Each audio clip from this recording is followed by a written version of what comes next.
welcome everyone to In the Strike Zone.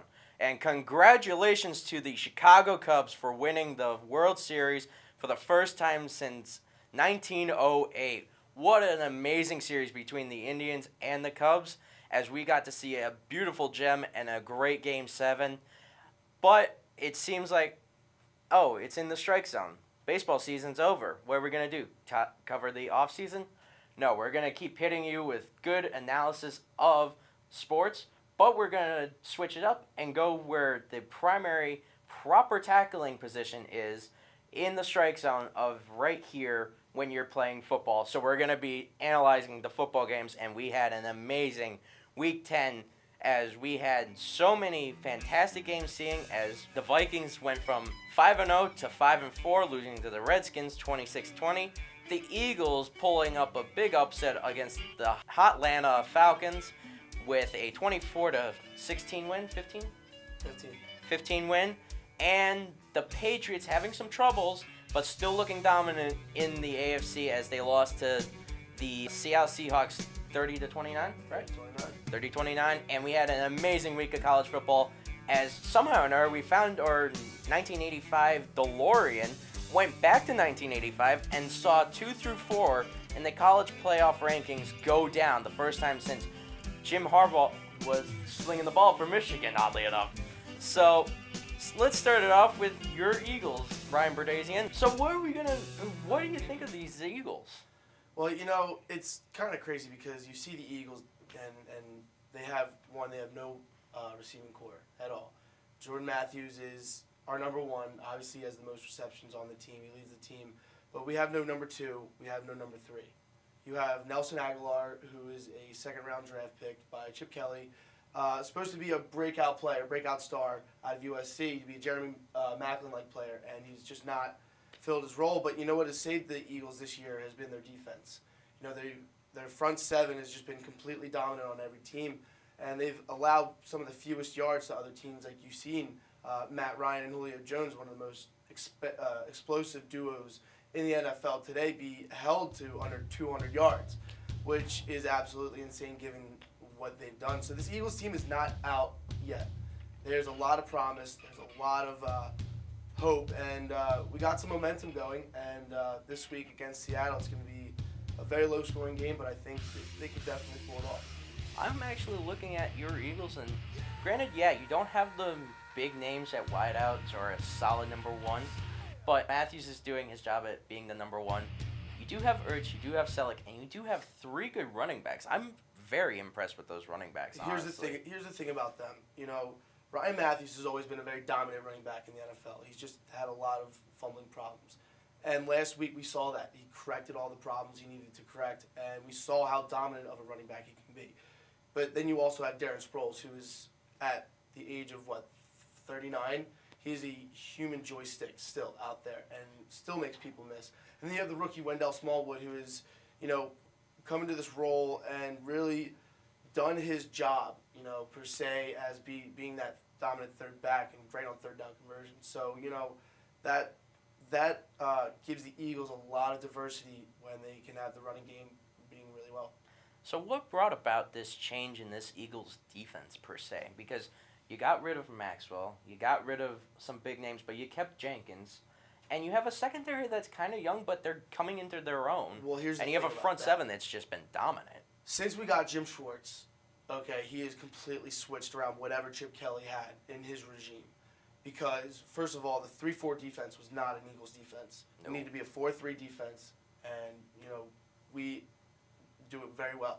Connor Barwin, Fletcher Cox, Brandon Graham, the number 1 defensive end in the whole entire league. This is what they're designed to play in. It's the defense they're designed to be in. And it's shown by them having one of the best defenses in the league.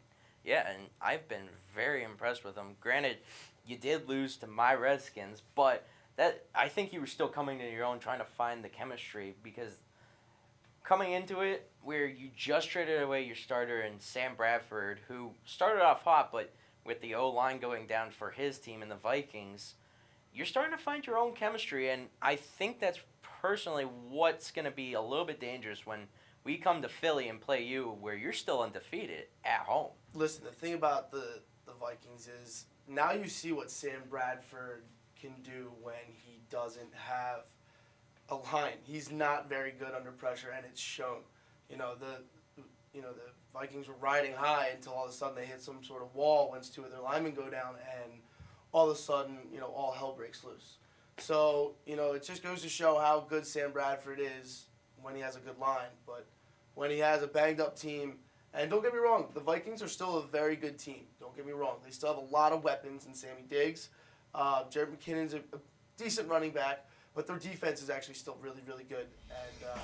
And, these young linemen that are replacing some veterans, they just need to figure it out. And hopefully the Vikings can pull it together. But that's actually a real shocker right there. Like, with the Vikings losing their last 4 games, they've actually allowed a team that hasn't been really consistent and good since we had the immortal Barry Sanders for the Detroit Lions, who are currently leading that NFC North.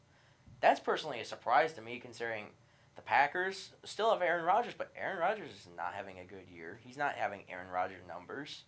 What's up with Green Bay, per se? Like, we got Jordy Nelson. You figured they'd be the king of the What North. I think, and I actually think this is great for football. Tennessee Titans have not been good in quite some years.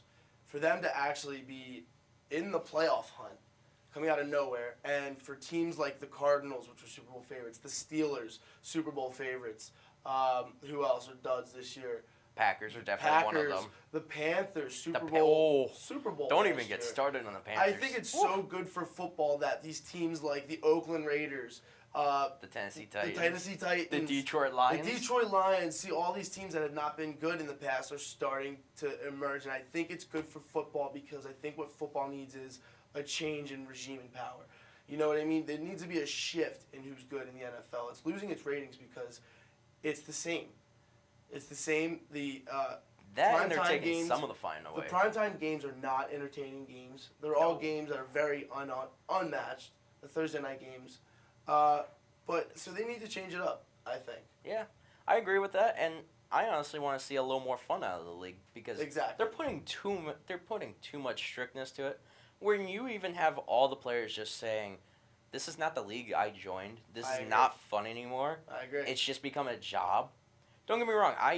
That's one of the things that I absolutely hated when growing up was hearing that all the professional sports, it's just a business nowadays. They're more worried about the money. And it's like, no, I can still see it when they're playing. They're still having fun. They still want to get glory. They want to have fun and do it for the city that they're playing for. But with all these different rules of how you can or you can't celebrate, how people are going to react towards plays, and how playing is going to be differential, it's just not been the same NFL that we grew up on. This is not the Ray Lewis, Jerome Bettis kind of league anymore. It's just Brian been Dawkins league, I'll tell you that much. Speaking of which, I'm happy to see him be the semifinals for the Hall of Fame for next year. Yep, he deserves it. Very well deserved. He did a lot for our city, did a lot for the Philadelphia Eagles. And not only will he go down being one of the best strong safeties of all time, he'll go down as being one of the hungriest, most dedicated, most emotional football players of all time. And it's great to have him as an Eagle. It really was. It's so great to grow up watching Brian Dawkins play.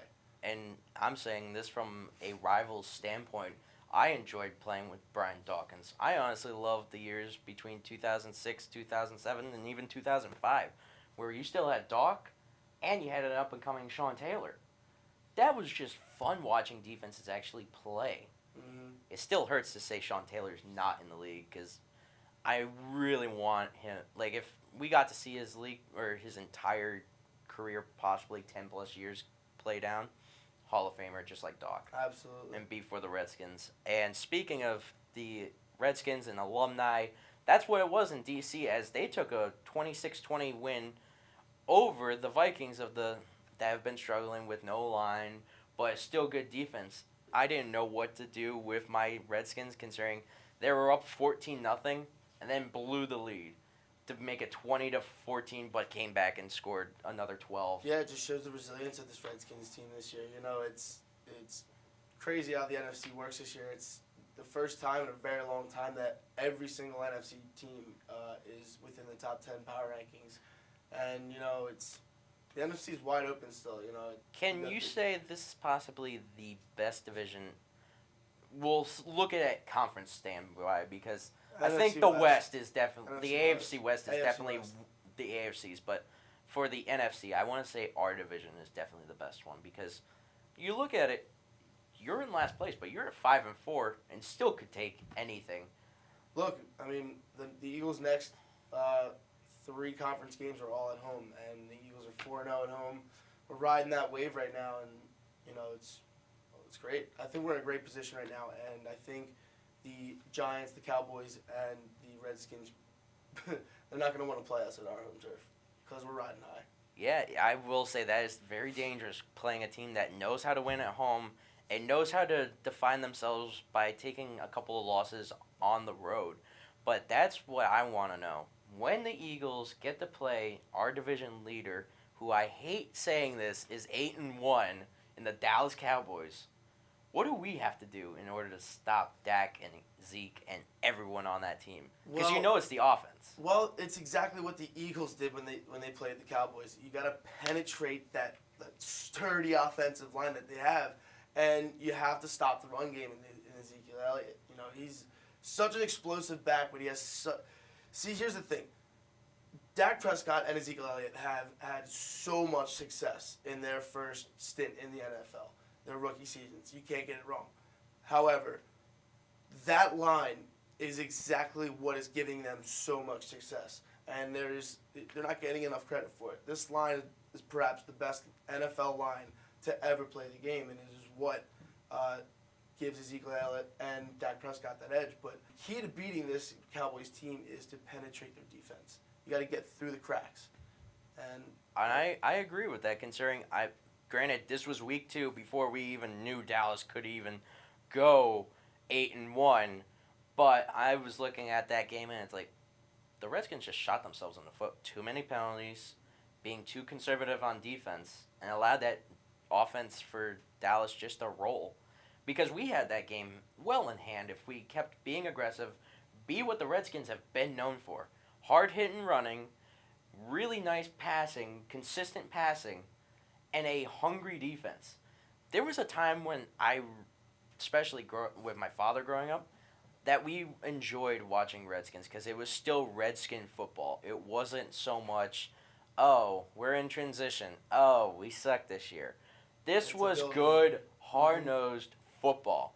There's a reason that if anyone doesn't know why the Redskins have a hog, the reason that the Redskins have a pig, or I should say a hog, is because of that offensive line that they used to have. And honestly, if the Dallas Cowboys in this current era, under Dak, under Zeke, and I guess our big man in Dez, if they can build something with that line, they could be as good as the Hawks. Dez Bryant. Yeah, that's another big thing. Yeah, that is another big thing, is trying to not only contend with Dez, but try not let the smaller guys and Beasley. I hate the Cowboys and everything they stand for. Yeah, trust me. couldn't tell you. The greatest thing that we ever had was Jerry Jones. They're going to come to the lake and we're going to destroy them. It's not even going to be. It's not even going to be fun. It's not even a question. We're going to destroy the Cowboys, and I guarantee that. And I can't wait for Thanksgiving. We go down into Dallas and make them realize, oh, granted we're home, but we're going to make sure they remember it's not home turf. Mm-hmm. I want to see the Redskins win out. So now that we covered all of our division and loved that, I'm looking at this past week in college football where, okay, I'm trying to see where's Ohio State possibly going to come in and try to get back into the playoffs and have 3 straight years, and also see who else might surprise. I was very shocked at how everything went down, where 2 through 4 went down. Clemson, Michigan, and Washington. Did you get to see any of those games? Or here's the thing, I don't think Michigan should have stayed at number 2. I think they should have been penalized a lot more. They lost to an unranked Iowa team that has not been very good this year, and they lost to them. So, they should have gotten a worse penalty for that. But the biggest surprise to me is Penn State. Coming up out of nowhere this season. Absolutely. And, I'm a big Penn State fan. I'm a huge Penn State fan. But, they actually have a chance to make it to the college football playoffs. If they can win out and they play Rutgers, last in the Big Ten, and Michigan State, second to last in the Big Ten, to end the year. So if they win out, and Ohio State beats Michigan, and some other happenings, some other teams lose, we have a chance. You can actually go to the Big Ten title, which is surprising, honestly. Nobody saw this coming from this Penn State team. No. It's really fun to watch. Of course, I think Clemson should have been penalized even more, losing to an unranked Pitt team. Yeah.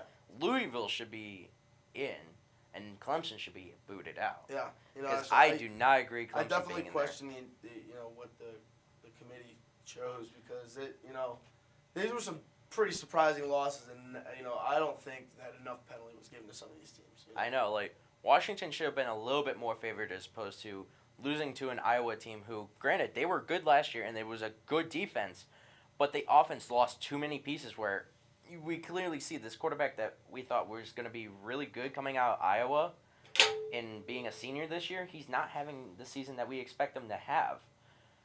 But I don't know what happened with this Michigan team. They were running on cylinders and they were playing almost kind of like the Bad Boys when they had the Bad Boys in basketball, but I don't know what happened to them. I honestly think they're relying too heavily on the boy. Yeah, they're relying way too heavily on Peppers. They are. I mean? They expect Peppers, even though he's in the competition. You can do everything on the field, yes, but you can't have your whole entire team rely on one single player when you're trying to win a national championship. Exactly. You can't just do that. Don't go into the hype of Don't get me wrong, he's such an athletic kid. Oh, he's absolutely a dominant athletic kid. He's a beast to be a first rounder, not a doubt in my mind. I think he's up for the Heisman. I would want him to win the Heisman. He's just been dominant all year. He is. And I've been tired of honestly having so many offensive players. Mm-hmm. It'd be ironic if the first Heisman defensive player came from Michigan yet again. That'd be ironic. Yeah. But it's been a tough year because I'm a Notre Dame fan. It's been a tough year looking at it, and somehow or another, Kaiser's still projected to be going to Cleveland as the first overall pick. How do you think that will be if Kaiser still ends up being the first overall pick over Watson, who, with this Clemson team, possibly get into the playoffs? I personally think that Watson will end up going before him. He just knows how to win games more than what's his name? Kaiser. So to me, I think that's not going to be lasting very long. You can take that off the board. That's just some early draft hype. But I don't think they'll do that. True, but I have noticed that Watson, he does rely on pieces a little bit more. Kaiser, he's been doing kind of everything for that Notre Dame team because they've been needing that way too desperately where he needed to pull out plays, and he has. And there are some plays that they needed other people to step up for them. But, hey, I can't wait. And looking ahead for this week, we got tonight's game, oddly enough, that should be hopefully interesting, even though Thursday nights have not been very thrilling at all. I say, I know. Games are not the good games. Panthers. Oh, great game. Yeah.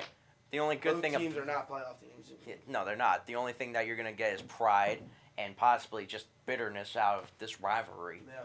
But if we had a 2009 and last year's Panthers, like 2009 Saints and last year's Panthers, absolutely probably would be a great game. But looking at this game, I don't. I think it's going to be. I definitely think this game's going to be a shootout. Both quarterbacks are just having a great offensive year, even though their teams have struggled. So this game, I think, is going to be high scoring because both teams' defenses are completely horrendous. Oh, they are absolutely horrendous. I think horrendous. the Saints have some of the most allowed yards, or passing yards in the league. I think the Panthers are right behind them. Right behind them. So it's definitely going to be a shootout of a game. I probably would predict that. I'm going to go Saints over the Panthers tonight. I'm thinking Saints over Panthers also, just because we know Drew Brees can easily tear. He's a veteran. He's got good weapons around him, and Cam's not hitting any. He's not hitting on his cylinders. I guess everyone's going to remember Cam being good in the odd years, but failing in the even years. That's sad to say. We'll see. And looking at your game, I'm actually kind of be excited for that. That's not a Sunday night game. That's my game, oddly enough, and I've got the Packers. Ugh. I think you guys have a legit chance against the Packers, but the Eagles-Seahawks game is going to be a very low-scoring game.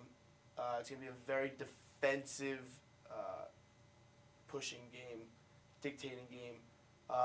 I think the Eagles' defense, if they can contain the mobility of Russell Wilson, who's now healthy, and contain the likes of his favorite receiver, Doug Baldwin, and Jimmy Graham, if the Eagles' defense can get around that pesky Seahawks defense, you never know. And I think the Eagles will win. I actually do. We got a little fire under our butts, and we'll see what happens. I'm looking at it, and I was watching last night's game, or not last night's game. I was watching last Sunday night's game, and there were actually some holes that I could see the Eagles taking advantage of, but they need a much better they need to work those pieces better, like hit Ertz on different routes, not so much the tight end routes. Get Matthews to not only streak, but get some quick slants going in, and use those running backs It all starts with catching the ball. Well, yeah. So they haven't been doing a whole lot of, so they got to catch the ball. Yeah. So no popcorn before the game. None of that. So you gotta easily do that. You just gotta have the wideout, or not the wideouts. You gotta have the running backs play a big part in that too, because I don't think Michael Bennett's coming back for this week, is he? Nope. I think he's out. That's where you need to attack. I actually don't know. I think that's where you would need to attack. Gronkowski's out this week. Yeah, punctured along. I feel well, bad. He's not out yet, but he's doubtful. But kind of hard to play when he's you only can't out breathe. for a week, and honestly, the Patriots have Martellus Bennett anyway, so I don't think they're in much trouble. No. Tom Brady. So, but yeah, this week it's I don't want to say it's AFC East. San Francisco. San Francisco. They Oh, play San Francisco. that's an easy one. So I wouldn't worry too much. They're probably, if I was the Patriots, I would hold Gronk out for a week, let him be healthy. Yeah, exactly. It's kind of Yeah, hard to much play like when you that. can't get air in. You got a Yeah. punctured lung. That's hard. But I'm looking at the Sunday night game in my Redskins and see the Packers. I have a little bit of resentment from what happened in the playoffs, and I'm hoping that the Packers defense is just too torn up, too tired, and the Packers try to get a higher draft pick. Because I want to see Washington get good again like we had in the 80s and 90s, Well, honestly. I think the Packers are struggling heavily right now, and it all comes down to the Redskins can actually just continue to wear them down. They have no motivation right now. They have no momentum. They've dropped their last three, and they're asking a lot of questions right now within their organization. So as long as the Packers can wear them down, then they should be okay. Yeah. Honestly, as long as Washington does not change the play from the first half to the second half, they should be good. Well, that's all the time that we have for tonight. Thank you for making the proper tackle and loss of yardage as we are in the strike zone.